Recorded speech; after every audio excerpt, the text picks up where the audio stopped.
3 to ensure we cater for empowering women. And then we came up with key strategic interventions, that is specifically having a national strategy for girls' education, affirmative action, enrolling girls, and especially the PWDs in BITVET. We have to promote women economic empowerment, leadership, participation in decision-making through investment in entrepreneurship programs. Then we also thought we need to address GBV, prevention and response interventions. We need to ensure there's gender equality and equity response budgeting at national and local government level, and then also implement a national male strategy for gender inequality. And then we need to ensure we have a gender policy action plan. We have other interventions to address social protection, expanding livelihood support and programs. That is where issues of the youth livelihood program, women economic empowerment, youth service scheme will be addressed. And all these strategies are aimed at ensuring the women and girls are empowered in communities. Other than the Human Capital Development Program, we have other programs which also have addressed interventions in line with the women economic empowerment, like agro-industrialization. We are looking at increasing productivity, labor-saving technologies, incentives, and marketing. Under the housing program, we have land ownership issues, access to affordable housing. And then under digital transformation, we think we need to give increased access to internet and ICT other services for women and youth. Under tourism, we know a lot of our women are engaged in the tourism sector. We thought we need to provide long-term services, financial services, sorry. Then under sustainable energy, we also need clean, alternative, and efficient cooking technologies at household level. Then under community mobilization, we need to ensure we provide awareness, sensitization, mobilization of income-generating activities, as well as strengthen structures in local governments for efficient service delivery. So briefly, those are some of the interventions and programs that we think can contribute to Women Entrepreneurship Program. And most of these are expected to be integrated in the various strategic plans for the different MDS, as well as the district development plans in local governments, because that's why most of the implementation takes place. So going forward, that's what we are continuing to do to ensure we attain realization of women economic interventions, both at national and at local government level. And then Judith, I'm going to give you just a few more seconds to wrap up, but we'll hear more from you when we get into the panel discussion. Yes, so briefly, actually, I'm almost done, Josephine. That's what I have to share with you, the priorities we have in NDP 3 as regards to women economic empowerment. Thank you. Many thanks, Judith. Our next panelist will be speaking on financing women economic empowerment in the medium-term expenditure framework, focusing on the gaps and opportunities. Ms. Margaret Kakande is the head budget and monitoring assessment and evaluation in the Ministry of Finance, Planning and Economic Development. I'll be giving her 4 minutes starting now. Thanks very much, Josephine. Good afternoon, everybody. Protocol observed. So in terms of opportunities for economic empowerment of women, what I want to say is usually when you say economic empowerment of women in Uganda, most people think of the Uganda Women's Empowerment Program. I just want to say that that is a drop in the bucket, and there are so many opportunities for economic empowerment of women in different places. For example, right now, like Judith has said, we have the program for agro-industrialization, and there's a lot of opportunity there in terms of empowering our women, because most of them are farmers and also most of them are in the informal sector. So the activities that we are going to be financing in the medium term, because actually that is 5 years, which is the same as the duration of the plan, are very good avenues for empowering our women if they could take advantage of those opportunities. But more specifically, we have a program for private sector investment. And I think that's where we have a lot of opportunity for empowering our women. Under this program, we have a number of things that government is going to focus on. And it's basically in terms of creating jobs, because our biggest problem is actually creating jobs. And I think the best way of empowering people economically is ensure that they have productive work. So there are different types of jobs that we're looking at. We're looking at agricultural jobs, and here basically we're looking at issues of cottage industries. And this is actually going to have to start next financial year 2021-2022. We're looking at issues of tourism and travel industry. There are a lot of opportunities there. And maybe one thing which is good for women is the hospitality industry. We are going to focus on that. We have the construction jobs, and here maybe something which would be very good for our women at the lower level is for the labor intensive works that are also going to be focused on in terms of how do we ensure that when we are having, for example, maintenance of roads, rehabilitation of roads, we have labor intensive public works where women can also benefit. We have trade jobs, and this is where most of our women are in the informal sector. A lot of markets are being worked on. We are going to see a lot of work in terms of construction of border markets. We are looking at circles where money is actually being given outside UWEP, but money into other programs. We've heard about Mioga. This is a program which is taking billions of shillings. And people can actually access that money. Mainly are women who are out there who are traders in terms of improving their work. We are looking at micro, small, and medium enterprises. A lot of support is going to go to this sector in the next 5 years. And this is a sector which employs most of our small traders, whether it's men or women. They're mainly in that sector, which is mainly the informal sector. There's going to be a lot of skilling. There's going to be a lot of support in terms of giving credit, which is affordable, because I think one of the key things that's a problem to empowerment of women is access to affordable credit. So this is going to be looked at. But we are also looking at the policy environment in terms of supporting these SMEs in terms of how they can operate without being squeezed, with them, trying to see how they can be competitive in a globalized environment, and also supporting them in terms of ensuring that they actually do participate as Ugandans. So as you know, we have the local content policy, and this policy is a big opportunity, and it's going to be used also for supporting these SMEs in terms of how do you ensure that, for example, if you're looking at procurement, we get most of our people to actually be the suppliers. So this is going to be part of that. So what I want to say is that there's so many opportunities out there which we can actually exploit in terms of empowering our women. But I think we have some critical gaps. Some of the gaps that I see that we must actually plug in terms of us being able to exploit these opportunities. The first one is the lack of information. Most of the people out there don't know about these things. For example, next financial year in our budget, which is coming very soon, we are planning to support more than 950 women groups with skilling and also with funds, and about more than 60 groups with value addition skills and so on. But then the question is, how many people will get to know this? So I think we still have a weak community mobilization function. That is a function we must awaken. This function has to work to be able to give people public information in terms of what are the planned programs for them to be able to benefit, how to know how to access this kind of programs. We have the agricultural credit facility, and this is in commercial banks. This facility has been running for now more than 5 years, but you'll be surprised to know that people don't know about it. This is a facility where you can actually get a lot of money if you're a farmer and so on. So that is a gap. Another gap I will be giving you just a few seconds to wrap up. Yes, two gaps which I must mention. The gap of coordination. We have a lot of these programs which are still disjointed. We're not exploiting linkages, so we have to improve on our coordination. And lastly, I think we have to look at the fiscal space. We are looking at the issue of taxation. If you're empowering women, you must ensure that you don't give them with the right hand and you take away with the left hand.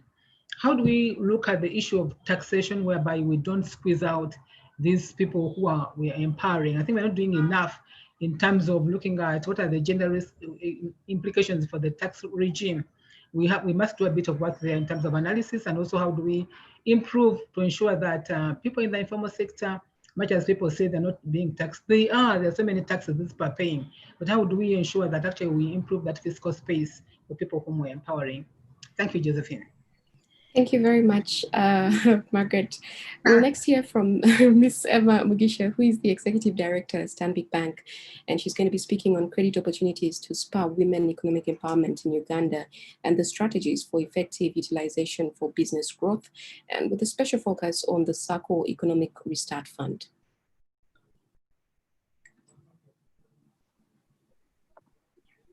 Thank you, Josephine. Thank you for that introduction. I'd just like to mention that I am a proud recipient of a bit of affirmative action over the years. My year was the first one to get 1.5 marks to go to university, and different programs over the time. So I definitely support empowering of women. I think it is the way to go. I work for Stanbic Bank, and we were looking at strategic planning and looking at sustainability over time, and realized that the banking industry in Uganda is only banking 10% of the population. And of course, of those, the majority are not women. And this is because as a banking institution, we've had certain risk parameters, we've had certain target groups that ideally take out most of the population, excludes most of the population. You find that most of the Ugandans are either members of a VSLA or a SACCO. And as we're looking at how do we sustain our business in Uganda and how do we be effective and relevant in the Ugandan economy, we need to play in the space, not competing with the SACCOs, but enabling the SACCOs to do more, and enabling the SACCOs and VSLAs to be part of the financial and formal infrastructure.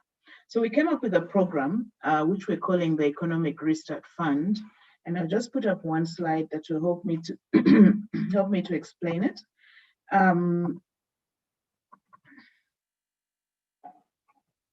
I hope we can see that.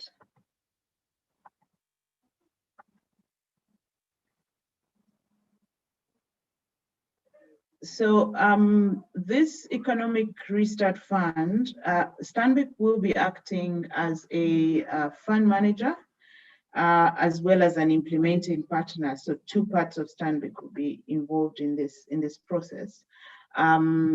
We are partnering with a number of development organizations because we realized that if we were to use our funds and our normal risk parameters, we wouldn't be able to do much. And as such, we needed to partner with others that had a different risk appetite to be able to be effective in this project. So the funnel there is the fund manager. Josephine, just confirm to me you can see my slide. Yes, I can. Okay. So the funnel there is the fund, and what we are attracting into the fund is funding partners that have concession money at better rates, or even grants that we can put in there just to make the cost of the fund cheaper. So we've invited the UN, we've invited IFC, we've invited a number of development partners to come and be part of this fund. And it's also an opportunity for development partners to partner with a private sector fund, or rather a private sector partner that has been in the lending business and brings to the table the ability to assess and lend in economic with economic principles, and also be able to pay back, get the money paid back. So Stanbic will be the fund manager for that fund, which we're calling the Economic Restart Fund. Then we will on-lend this money to wholesale agents. So wholesale agents in this case are other MFIs, other banks, because we don't want to disrupt already existing SACCO bank or SACCO microfinance relationships. We don't want to say we've got this money at Stanbic and we'll be the only implementing partners, and as such, in order to access this money, you need to exit your current relationships and come back with us. No, we're saying let's make this accessible to the market, and whoever can bring a proposal with a number of SACCOs that have requested for funds will be able to on-lend them these funds, then they will on-lend to the SACCOs and VSLs, who will in turn lend to their enterprises or to the members. The idea is to be able to deliver these funds to the end member at the lowest price possible, so that, as we know, during COVID, most small businesses have either eaten up their capital, or they've not been able to repay back loans that they've already borrowed, or they've lost their savings because at certain point they were not earning any income, and therefore any reserves that they had were then eaten up. So we need to deliver the fund at the lowest cost possible so that we can stimulate that restart of the economy. The other two things that we'd like to achieve with this fund, apart from low-cost funding, is one, digitization of the SACCOs and VSLs. We know that a number of SACCOs are already digitized by some fintechs, so we're partnering with those fintechs to connect to the financial ecosystem, so they'll be able to have access to our ATMs, access to our agents, access to all the other technology that the banking industry has.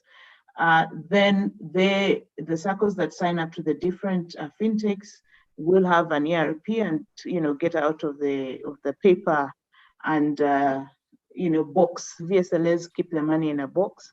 So trying to get that to be digitized, so that again, if you have a COVID situation where you can't meet and you can't pay paper cash, you still can do your business. And then the third, Emma, I'm just going to give you a few seconds because your 4 minutes have run out. Okay, and the third one is training. So just making sure that the SACCOs are trained and the members as well get some financial literacy to be able to help them to grow and be sustainable going forward. So this is what we've put together, and basically looking for more partners as we start to get into this fund. Thank you. Thank you very much, Emma. Let's move very quickly to the next speaker who wears many hats. She is a management consultant, but she's currently serving as the chairperson of the East African Women in Business Platform Limited and the Uganda Women Entrepreneurs Association Board. She's also a board member of the Private Sector Foundation of Uganda and Femcom Comesa. Ms. Angela Bagine will be speaking about the opportunities and challenges for women in entrepreneurship in the development of Uganda. Angela, you have 4 minutes.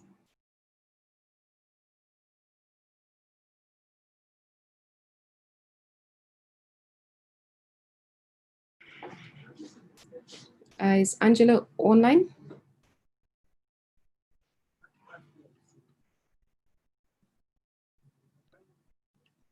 All right, while we wait for Angela Thank you, Josephine, speak. and good Okay, afternoon great. to all participants. All right, great.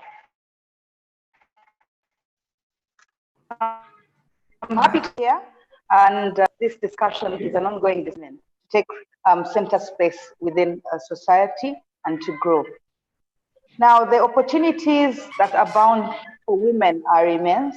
The question about how the women become empowered is more pertinent because the opportunities exist.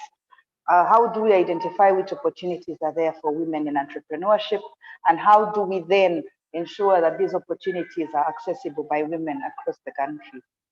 One, the opportunities that arise show that we have a very diverse and innovative workforce. And because of the diversity in the skill set we have across the entire country, we have opportunity for women to get into as many spaces as possible. In previous years, it was very difficult to have women enter spaces like technology and engineering, but today I think we have a more versatile workforce and women who are more encouraged to get in because of the ease with which some of the things we're doing currently have been made based on technology. So we do have opportunity in these spaces. All it takes is to encourage more and more women to be a part of difficult, or what was termed as difficult spaces. We also see that there's a lot of skilling going on, and we need to take the opportunities in the skilling sector, especially given that we do a lot of peer-to-peer learning. in the rural areas. Now, with the peer-to-peer training, we have women who can train fellow women and then grow skill set within the rural areas, both in the villages and even in the urban, for the urban entrepreneurs. And this will give opportunity for more employment opportunities for those who are able to disseminate knowledge management and knowledge information. There's a big need for mobilization within many areas of the country, which has given opportunity for women who have the time and have the ability to convince fellow women to understand and gain knowledge. And so we do have opportunities where it comes to mobilization. We have opportunities in research. And I think more and more women are on the ground and have access to actual information. We've had a large amount of information. So when we come looking for information that is factual and on the ground, we can find opportunity, real-time data, oil and gas, and in other areas, extractives, mining, which are normally considered areas that women don't usually go for, but I think we need to skill our women to be able to take opportunities in the different aspects that come under this sector. We do have many opportunities in value addition and agri-processing, and given that that is really our base, where 80% of earnings come from in agriculture, we now have opportunity to scale up our women so that they can take these opportunities and become better entrepreneurs in value processing. We have opportunities in every sector, and I think one of the biggest challenges we have is that women were always seen in certain areas. Now, some of the challenges, of course, are access to funds. That's a song we keep singing, but I think we need to change our approach and see what we can do with the limited funds we have, and also building a viable support. I think women need to come together and build stronger networks, because the networks sometimes crumble based on internal wrangle. And I think that kind of sets us back whenever we take 3 steps forward. So we need to work on this. We also still have unconscious organizational gender bias. Again, we have gender discrimination in the workplace, where women are expected to be in lower cadre level jobs or positioning, such that we end up having insufficient positioning at strategic positions. And if we don't have more women in leadership, we're going to be challenged on how to make decisions that are gender sensitive. And because of that, we will always then lag behind. I think we need more women making decisions for women at the level at which we can be cascaded all over. I think for that, for now, I'll stand back to you. Thank you. Thank you very much, Angela. I'll just ask that before we get into the Q&A session, you fix the network connection on your side. We lost a bit of what you were saying along the way. But before I invite the last speaker, in the interest of time, I would like to ask that whoever has a question or comments that you would like to send through, please drop them in the chat box, as we'll be starting the next discussion. And I'd also like to ask our panelists to take on and start to respond where they can to attendees' questions that are in the chat box. Some of the questions are tagged directly to particular panelists. So I see somebody also asked if we'll send them the recording. Yes, we'll send you the recording, and we'll also send you the presentations from the speakers. Just help us and leave your names and emails and contacts in the chat box so that we know how to get them to you. I would now like to invite our last speaker, Ms. Julian Adieri-Omala, who is the chairperson and managing director of Delight Uganda Limited. She'll have a short video presentation and then some insights into improving economic access and opportunities for Ugandan women in business. And that will be for 4 minutes, just 4 minutes strictly.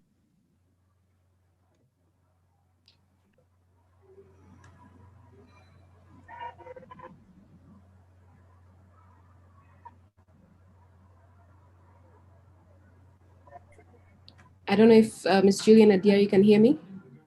I can hear you. You are starting with the video, then I will talk. All right, 4 minutes, please.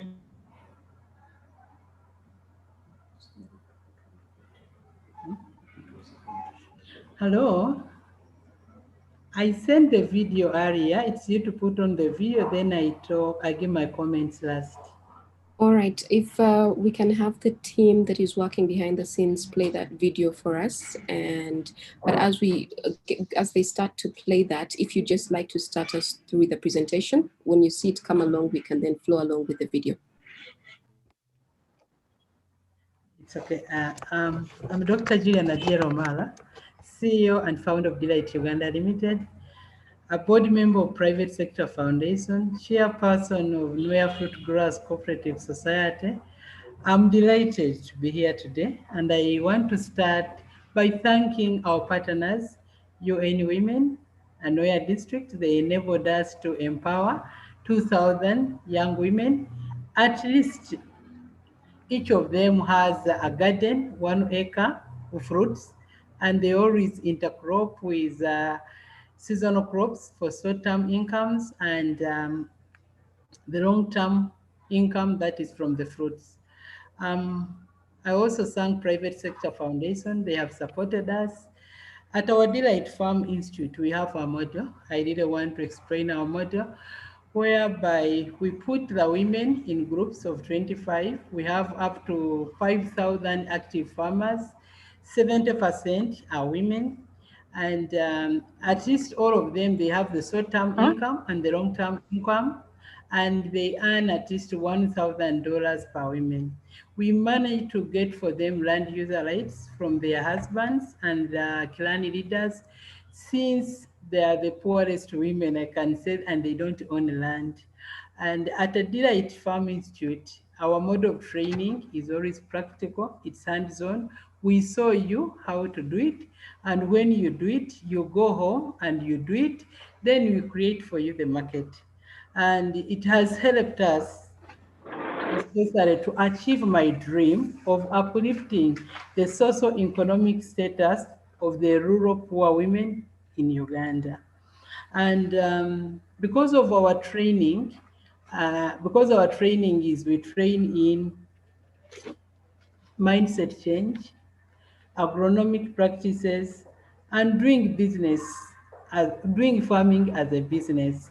And it has helped them to understand how to do it, and they are doing it, and they're very excited because at least now they own land and they have short-term income and long-term income, and they work together as a group. And so now they have hope that they will have a sustainable income. At least they can afford to educate their children, to build up their houses, and they have a long-term hope that when our factory starts, they will have a better market. But the gap which is there is the infrastructure, access roads. You find an entrepreneur is making a road and somebody has a lot of produce, he cannot reach the market. So we appeal to government to work on the infrastructure, and also to help the poor women in the mindset change, as well as we work with them, we encourage them, but others still believe that the government will do it for us, the donors are there for us. So we really need to tackle the issue of skilling and encourage them, and also to believe in themselves that it's possible. They can also come out of poverty, and also to start to work together and save. Because when I look at the women we work with, majority of them now, they are stable and they are very happy. But at the beginning, it was totally hard for them to believe that they can sustain themselves, or to start something was also hard. They had that capacity of underrating themselves. But now at least we have managed to change up to 5,000 young women in the region, and we are going to embody more 6,000 young women next year, so that at least they are in the complete value chain of fruits and the oil seeds, and we are going to do processing together, like processing OD, processing like drying the mangoes, so that we can have our joint market. So through that, we have managed to change their mindset, and we have managed to make them work. The biggest challenge we have in Uganda, there are women who are lazy, who don't want to work, and they still believe that maybe the husband, they sit back. Because where we are in Noya, there is abundant land. Whether you have land or not, a woman cannot be denied of land. And the development partners who have come in, at times they have short-term programs. For them, they actually people, they take time to improve or to take up to adapt on something. But the more you stay with them, you talk to them and you encourage them, then they pick up and work. And I sincerely believe that it is possible when every woman is empowered and is supported. Because I'm one of the role models. Before I started Delight Uganda, I didn't know that I would make it, but I managed to make it. And I have managed also to empower other women. So we should be there, women for women, to support other women, to encourage them and to assure them that it is possible. And indeed it is possible. We can, all of us as women, if we are there for each other. Thank you. All right. Thank you so much, Julian. And on behalf of all of us young people who went to school at a certain point and consumed cheers, would like to thank you for the work that you do that kept our thoughts watered during our school days. We're going to play the video later on after this, at the end of the presentation. We're still working around to make sure we can play it. But let's get quickly into our panel discussion. And again, I would like to ask the panelists, if you can just look into the Q&A box at the bottom of your screen, you will find some questions. Some of them have been addressed directly to you, but some of them are general questions. But the World Bank has defined women economic empowerment as making markets work for women and empowering women to compete in markets. Well, this seems to capture the essence of today's discussion. So I'll use it as a starting point of, first of all, making markets work for women, starting with the larger context. How do we make markets work? We've seen that Uganda's economic performance in the last 10 years has been rather poor, and yet the country has such potential given its natural resources, the young population, and potential markets in the neighboring countries. What needs to happen at this scale in order to boost the economic growth and general economic well-being? What are the external and internal factors keeping the country down?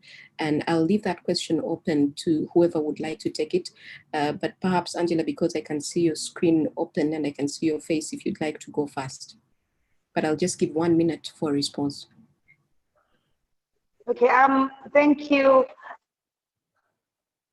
So the issue of markets is a worldwide, it's a global issue.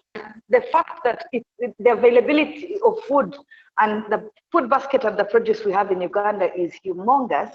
We sometimes meet challenges on specifications. Sometimes our product a bigger size, different quality, much better quality, definitely. Always be reliant on what other markets expect from us. Angela, unfortunately, your sound. Angela, we keep losing you. My sound is down. Your internet connection is quite poor. So I'm going to ask somebody else to take the question while you sort that out. But I think I'd gotten a gist of what you were saying. Okay. Margaret or Emma or Judith, if any of you would like to take the question and respond. Okay, thank you very much, Josephine. Thanks for the question. I think it depends on the kind of market you're talking about. There are different markets. So for example, if you look at the financial markets, so how do we make the financial markets work for women? The first thing we have to look at are the interest rates. How do we make the interest rates affordable for women? How do we ensure that we have products that are friendly to women, because some of the products are not? We have to look at issues of procedures. How can somebody access a bank? What do they have to do? And all that. Another type of market is the labor market. How do you make a labor market work for women? So in this case, we're looking at issues of skilling. How do we ensure that women have the right skills? How do we look at issues of, if, for example, you're looking at recruitment, what are the procedures of recruitment? Can we have affirmative action when we are recruiting? The kind of policies we have in terms of retention for women. We have to look at issues of the workplace. Do we have facilities, for example, child care services, where women who have babies can come with their babies and be productive at the place of work? So there are a number of things. It depends on the kind of market that you're really looking at. And there are a number of things actually that can be done, whether it is a land market, a labor market, a financial market, or a product market like Angela was talking about. All right. And I guess, again, still speaking in terms of markets, one of the things I believe that we need is the infrastructure and the skills, like you said, so that we can be able to match our peers on the global scene. How important is training in information technology, for example? I think it is actually key. Now with this COVID, actually COVID has taught us a number of things. So people who used to take ICT for granted are losing out. So you really find that now the new normal, if I can say, I think we are all going to be forced to be compliant, .com compliant. So I think it's really important that women get training in terms of digitalization of operations. It has to go to the lowest level in terms of how can a woman in the village be able to use her small mobile phone to do things, to get information, to search for a market, to trade her products, and so on. I think actually it's a number one intervention that we have to take on board. Thank you. Right. Thank you very much, Margaret. And again, speaking about barriers, I'm wondering about things like access to cheap credit, back to the girl in rural Uganda. How will her mother start a meaningful economic activity, for example, a poultry farm? Emma, I don't know if you'd like to take this question. Yes, and that's what we had in mind for the Economic Restart Fund, is to ensure that if we can deliver financing at 12%, at most 15% per annum to that member of the circle, then we will have won. Because if we look at our normal pricing and we utilizing our normal funds, we would probably be lending to the circle at about 20%, and therefore they'll only lend at even a higher rate. So by partnering with impact financiers and development organizations, we're able to get funding that is cheaper, but also a bit of an increased risk appetite to be able to reach out to that rural woman, because again, lending to that woman is actually more risky than lending to a corporate. So we'll be taking on more risk, and therefore we needed that risk participation from our partners. So yes, we've got a branch network across the country, so we'll be looking to our branches to reach out to the circles in their catchment areas to be able to reach the rural woman. All right, thank you very much, Emma. There's a couple of questions that have come in from the attendees and also online, and really everybody's asking about, not everybody, but a number of people asking about engaging men in these programs that all of our panelists have spoken about. So Joanna Tukunda says this remains an issue because at the end of the day they still control.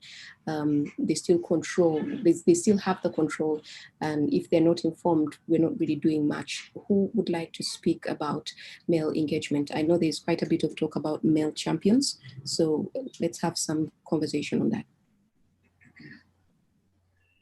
Hello? Yes, Julian. Yes.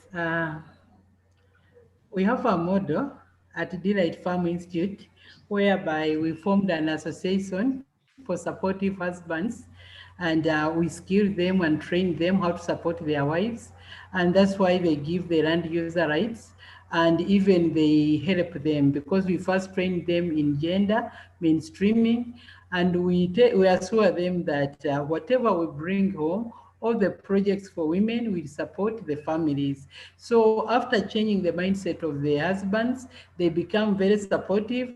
They even accept to give land to their wives or to their daughters, and they also help them practically by doing it. So it's a matter of sensitization and also encourage them and to give them security that whatever is being done at home is for the betterness of the home. So in Noya, at least the men are very supportive and they are really supporting their wives, and they encourage us to have time to meet, even for training. We keep the wives at our Delight Farm Institute for 1 week and they don't mind, but they need that security. Thank you. All right, thank you very much, Julian. Another question here: the pandemic and the consequent mitigation actions have impacted economic prospects adversely. So economic gains from past years may have been lost from what we've seen already. So while the issues that we've been discussing take on even more urgency today, what are some of the immediate interventions necessary to boost our sagging economy, and how can they be tailored even to the ground for women and girls? Well, that's what we have managed doing the North, actually in partnership with UN Women and Noya District, is to ensure that at least every woman has short-term income and long-term income, and so that they know when they should get the money. And we have also built up the complete value chain, who is to do what, because we look at what they produce as raw materials for our juice production or for our peanut production. We also supply, during COVID, we supplied 800,000 seedlings of coffee. We ensure that we keep the women producing and have different gardens, different incomes, and also to learn how to save and to learn on how to do business and love it and understand it and to do it better in the way they do it. So we always at times translate in the local languages they understand and mentor them and guide them on how to do it. Because majority of our people, they didn't miss the formal education. Their parents were in the war. They came back when they didn't want to do work. The only thing they believed in was others to buy land, to sell land like the younger boys and buy borders.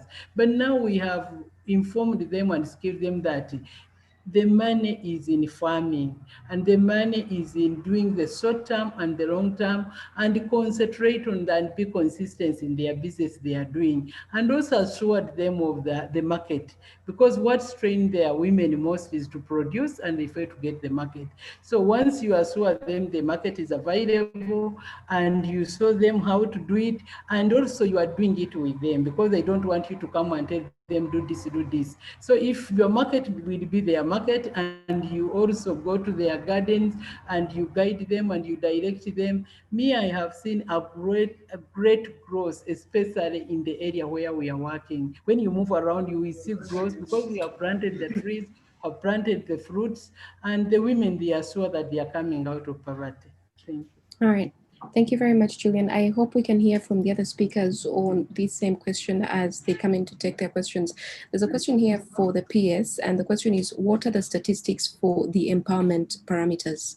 I know the PS is still online, so if you'd like to take that question, and there's another one for you right after that.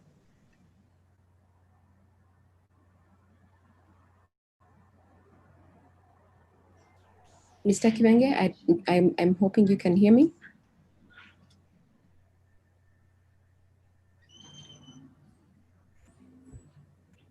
All right, as Mr. Kiwenge gets back online, there's a comment here from Niwebiona Alleluia, who says, I think empowering women starts from our local societies. We need to go to these local communities, teach them, and then women will be empowered in the entire country. Another question here from Mujuli Bernard, who says, we need to appreciate how unpaid care labor at household level will be dealt with in view of new responsibilities by COVID-19. Women and vulnerable workers are now first responders on COVID at HH without training, support of any kind. It's really a comment, really, but I think someone can speak to that. Benedicto is asking, some women as well as men don't understand the scope of the empowerment and how to empower women. How I wish our panelists give us a hint so that we can have more light, in brackets, empowerment in broad terms. If one of our panelists could share more light on empowerment, and I will ask Judith if you are online to take that. Yes, thank you, Josephine. I'm glad to take on that because I think empowerment broadly, it's about giving our women knowledge, and that is translated into acquiring education and skills. What we are looking at, how do we help this girl child transform into a productive human being, have the right skills, have the right education, is able to be employed, earns an income, lives a decent life. So empowerment is broader, but we are definitely looking at it in broader terms. And the foundation of empowering women, it starts with education, that is to ensure they have the right knowledge and skills. But also we need to provide a correct enabling environment, because we still think we need to ensure these women have the right knowledge through awareness, mobilization, sensitizing them, and the right structure where they're operating. For example, they should be able to know where do they access this affordable financing, which banks.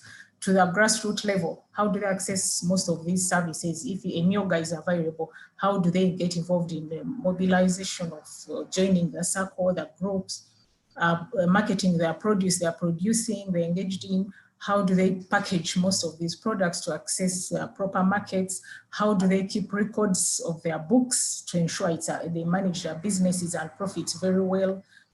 All that is part of information to empowering women. But of course, the economic environment has to be very conducive to ensure these women also benefit from, like what Margaret has said, taxes. We need to ensure their tax policies favor them to also make them productive within the economy. Although they contribute to the GDP, that we need to ensure that they also are able to have an income, save, and have better incomes so that they're able to contribute to their households as well. So empowerment is broad, but basically it's having all those different factors contributing to it. Thank you very much. All right, thank you very much, Judith, for taking that. There was a question here for Dr. Maxime, but I'm not sure that he's still online. However, if any of the other panelists can respond to the question, and the question is, how have we empowered detained women and ex-detained women prisoners to achieve self-relief and sustainable development? This question is coming in from Dr. Solomon Musitwa. If any of our panelists would like to take that question, Mr. Agre Chivenge, if you are back online, a couple of questions for you.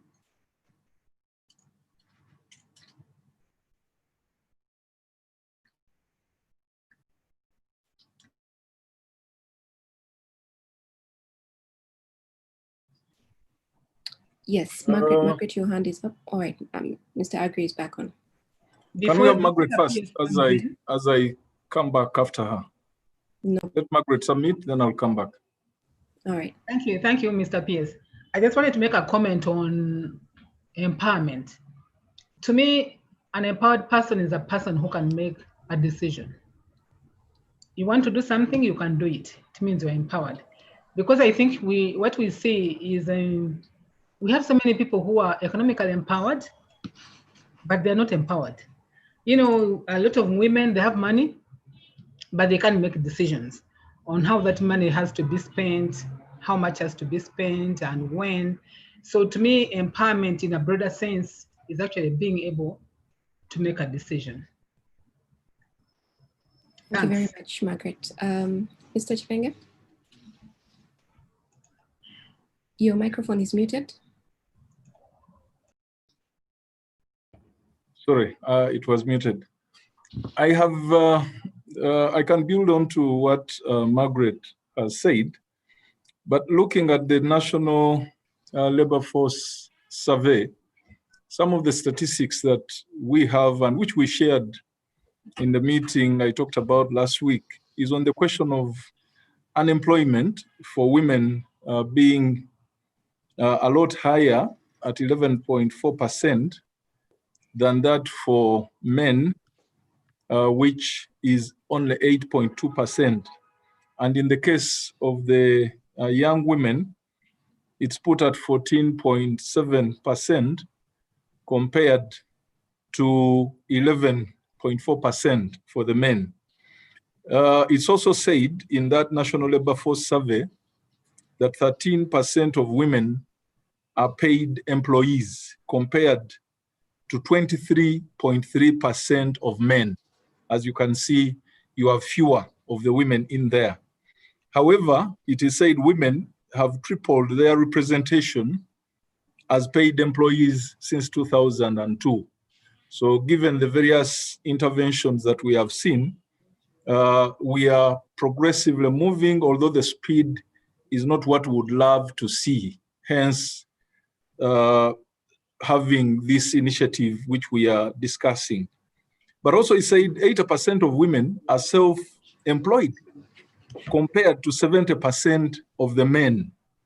but mostly in subsistence livelihoods. And that was a key issue in the discussion that we had last week, where they were looking at women largely involved in small businesses. I think it was Florence, somebody who expressed the concern, why should we have more of the women we see around selling tomatoes, selling bananas along the streets? How many men do you see? And all these are issues that we need to pick up. And the other grim statistic is that 88% of women perform unpaid care work compared to 66% of men. And young women spend an average of 16 hours a week in that unpaid care work compared to 11 for the young men. So in terms of the statistics regarding women empowerment, they are really grim. And we hope that a holistic intervention of this nature should enable us to address the various aspects of where we need to reach the women.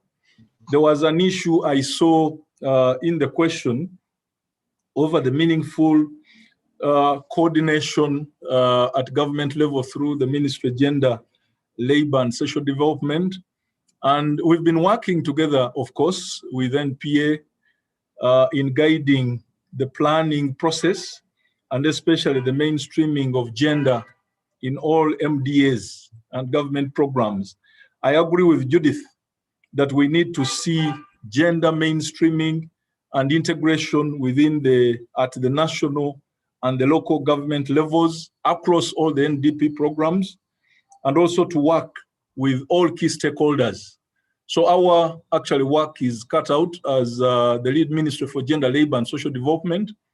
The area of community mobilization and mindset change is a program where Ministry of Gender, Labor and Social Development is the lead sector.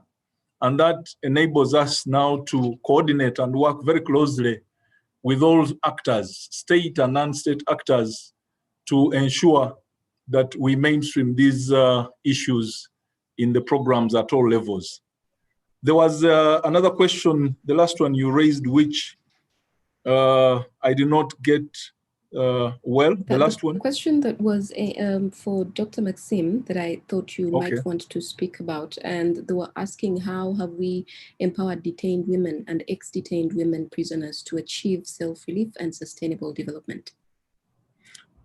Of course, that's the very point I'm making, that not all the programs might be reaching out the different categories of women. And that's why this women empowerment program gives us an opportunity to reach out the different categories of women, those that are vulnerable, those that are skilled. There are platforms that should be created across the entire spectrum, starting with the young girls in school. Because when you talk about the mindset problem, when you talk about the norms and everything that impacts ultimately on the creativity, the entrepreneurial abilities of women, you are looking at the women not at the end of the entire process, but right from the early stages at school level, as they graduate, as they become professionals. So the Women Empowerment Program, I think, will give us an opportunity. We've lost your sound, Dr. Kibenge. Oh. Yes, now we can hear you. You get me? Women Empowerment Program that we are talking about gives us an opportunity to identify and to target appropriately and reach the different categories, calibers of women wherever they are. And that means even these that maybe have been released from prison, those in the refugee camps, the very vulnerable categories, and at all stages, at all levels, I think we have an opportunity now to plan appropriately to reach them. All right, I will ask you, Mr. Kibenge, to close this conversation. For all of us, our time is quickly spent. Before that, I would like to thank all of the panelists who have contributed to this conversation and all of the attendees who have listened in and contributed questions and comments to this. Mr. Kibenge? you may now close our conversation.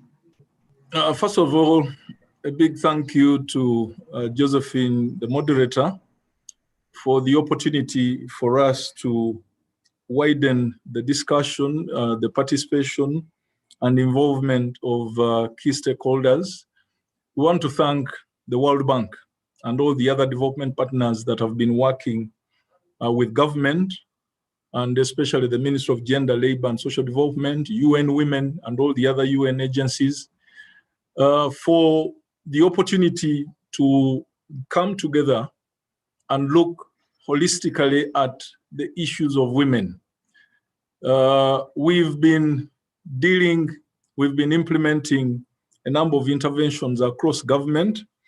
I want to appreciate the contribution that the panelists have made, all of them. I see a lot of opportunities that we can build on as we elaborate on this intervention. We did share a roadmap where the consultations are going to continue. The only interruption I think we have might be the period in January when we have elections, but the consultations are going to continue at national level and at regional level. The perspectives that we are talking about are those that can be enriched further before we come up with a program document. I remember we gave ourselves the timeline of April by which time we should have a comprehensive document that we can share and present for further adoption. So thank you, ladies and gentlemen, for your participation. And through whatever means that are available, would like to encourage that you continue making your input into what you'd like this program to be and its reach. So thank you, ladies and gentlemen. Thank you so much, Mr. Kibenge, for those closing remarks. And as I see people start to exit, I'd just like us to play that video that Miss Julian Aderiomala was to play for us to give us some insight into the work that she does, and then we can leave it will. Thank you once again for all of your participation and for spending your afternoon with us.